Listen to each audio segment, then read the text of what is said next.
Hey guys, तो इस video के अंदर हम फॉर लूप के बारे में पढ़ने वाले हैं कि फॉर लूप क्या होती है। लास्ट वीडियो के अंदर हमने लूप्स के बारे में पढ़ा था कि लूप्स क्या चीज़ होती है जिसमें हम एक ही काम बार बार कर रहे हैं, उसको हम लूप कहते हैं। हमारे पास दो टाइप की है, एक फॉर है, एक वाइल है। एंड इस वाली वीडियो के अंदर हम फॉर लूप के बारे में पढ़ने वाले हैं। तो पढ़ते हैं। The for loop in Python is use to iterate over a sequence that is list, tuple, string और अदर आइट्रेबल ऑब्जेक्ट।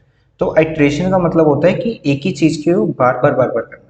ठीक है, आइट्रेट का मतलब है हमारा कि हम एक ही चीज को बार बार पढ़ रहे हैं या फिर एक ही काम बार बार कर रहे हैं। And iterating over a sequence is called transversal. तो ये वर्ड आप काफी बारी पढ़ोगे, transversing a list, transversing a tuple, transversing a string. तो ट्रांसवर्सल का क्या मतलब होता है? अगर मैं एक सीक्वेंस को बार बार पढ़ूं या बार बार आइट्रेट करूं तो उस चीज को ट्रांसवर्सल कहते हैं। सिंटेक्स हमें यहाँ पे दे रखा है। सिंटेक्स क्या होता है हमारे लूप के लिए? ये होता है हमारा for well in sequence loop body. तो हमने क्या करा है यहाँ पे, हम लिखेंगे यहाँ पे कीवर्ड है हमारे पास, कीवर्ड है फॉर। मैं यहाँ पे साथ में लिखता रहता हूँ। अगर मैं कोड पे चाहूँगा तो ये हमारा क्या है, कीवर्ड है। जो फॉर होता है कीवर्ड होता है, स्मॉल से स्टार्ट करते हैं। फिर हमारे आगे जो चीज़ आती है उसको बोलते हैं वेल। वेल मतलब कि उस इंस्टेंस पे जब ये आइट्रेशन हो रही होगी, मैं कह रहा हूँ कि एक काम एक बार ही हो रहा है, दो बार ही हो रहा है, तीन बार ही हो रहा है, तो ये जो वैल है ये एक तरीके से वैल्यू को याद रखता है कि हमने कितनी बारी काम कर लिया है या अभी करंट हमारी जो वैल्यू चल रही है काम की वो क्या चल रही है। तो ऐसे यहाँ पे कुछ वैल्यू है जिसको आइडेंटिफायर है तो कुछ भी रख सकते हैं, जनरली लोग इसको एक्स रखते हैं। एंड इन इन फिर से हमारा कीवर्ड आ जाता है। एंड देन हमारा सीक्वेंस है। सीक्वेंस मैंने अभी बताया कि कोई भी तीन चीज़ें हो सकती हैं, लिस्ट हो सकता है, टपल हो सकता है, स्ट्रिंग हो सकता है। और इसके अलावा एक और चीज़ हो सकती है जो भी हम पढ़ेंगे नेक्स्ट वीडियो के अंदर, जो है रेंज फंक्शन। तो हम वो भी यूज़ कर सकते हैं। अभी के लिए यहाँ पे मैं एक लिस्ट ले लेता हूँ एंड लिस्ट के अंदर मैं नंबर डाल देता हूँ 1, 2, 3, 4।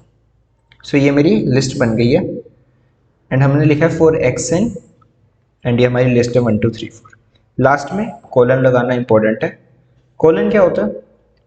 कोलन से हमारी जो सी पाइथन है, पाइथन को ये समझ आता है कि यहाँ पे हमें नेक्स्ट लाइन के अंदर कुछ आइडेंटिशन छोड़नी है। तो जहाँ पे भी हम कोलन लगाते हैं वहाँ पे आइडेंटिशन का एक कॉन्सेप्ट आता है जो यहाँ पे 4 स्पेसिस का छोड़ है। जितना ये अभी हाईलाइटेड है, पाइथन हमारा अपने आप इतनी जगह छोड़ देता है। अगर मैं यहाँ पे फिर से देखो एंटर दबाता हूँ तो वो खुद ही मेरे को क्या करेगा, 4 स्पेसिस जितना स्पेस छोड़ देगा और मुझे उसके आगे ला के रख देता है। तो ये ऐसा क्यों कर रहा है? ये ऐसा इसलिए कर रहा है ताकि हमारे यहाँ पे सेपरेशन हो सके। जो फोर है, मैं उन्हें बताया कि जो लूप है, लूप के अंदर हम कुछ काम करवाएंगे उससे। तो वो कौन सा काम है जो लूप के अंदर होगा और कौन सा काम है जो लूप के बाहर होगा, उन दोनों को सेपरेशन देने के लिए हम यहाँ पे आइडेंटिशन का यूज़ करते हैं। आइडेंटिशन क्या होता है? आइडेंटिशन 4 स्पेसिस होता है। पाइथन ये समझता है कि जो भी काम 4 के अंदर मतलब 4 स्पेसिस के बाद दे रखे हैं वो काम मुझे लूप के अंदर करना है। जैसे मैं यहाँ पे दे सकता हूँ प्रिंट एक्स, एंड अगर मैं इसको रन करूँ तो मेरे पास आउटपुट आता है 1, 2, 3, 4। तो साथ में समझते हैं कि क्या मतलब है इसका 1, 2, 3, 4 का। तो जब मैं लिखता हूँ for x in list 1, 2, 3, 4 and colon लगा के फिर मैं लिख दिया आगे प्रिंट एक्स, तो होता क्या है, यहाँ पे आइट्रेशन स्टार्ट होती है। आइट्रेशन का मतलब कि जो लिस्ट की पहली वैल्यू है, ये लिस्ट की पहली वैल्यू मेरी एक्स के अंदर जाके स्टोर हो जाती है। तो सबसे पहले मेरी एक्स की वैल्यू होती है यहाँ पे 1। ये जो 1 वैल्यू थी ये जाके एक्स के अंदर स्टोर हो गई। और जब मैंने नीचे आया अपने कोड वाले में, जो लूप की बॉडी है उसमें आया, तो वहाँ पे लिखा हुआ था प्रिंट एक्स। तो एक्स की अभी करंट वैल्यू क्या चल रही है? एक्स की अभी करंट वैल्यू चल रही है हमारी 1। तो वो प्रिंट क्या कर देगा? वो 1 को प्रिंट कर देगा। जनरली जो हमारा पाइथन में होता था, पाइथन में ये होता था कि हम एक एक लाइन के बाद आगे आगे बढ़ते रहते थे।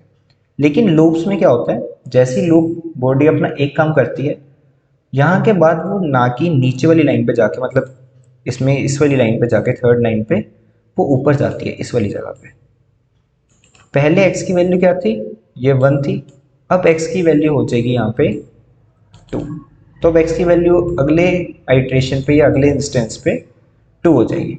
तो फिर मैं जाऊँगा प्रिंट x करने, तो अब x की कौन सी वैल्यू प्रिंट होगी? अब x की वैल्यू 2 प्रिंट होगी। फिर ऊपर जाएंगे, अब x की वैल्यू 2 से चेंज हो जाएगी 3 में, तो फिर प्रिंट 3 होगा एंड लास्टली हमारे पास यहाँ पे 4 हो जाएगा। सो ऐसे ही मैं एक क्वेश्चन देता हूँ, फॉर आई इन लिस्ट बना लेते हैं रेड एंड ब्लू एंड मैं प्रिंट देता हूँ आई। सो अगर आपको ये वीडियो यहाँ तक समझ आ गई है कि हम लूप में क्या कर रहे हैं, तो इस क्वेश्चन का जो भी आंसर होगा वो आप कमेंट्स में लिखिए। मैं आपको कमेंट्स में बताऊंगा कि क्या ये आंसर जो आपने लिखा है वो सही है या फिर गलत है। आई होप आपको ये वीडियो अच्छी लगी हो। So please subscribe our channel. See you in next video. Thanks for watching.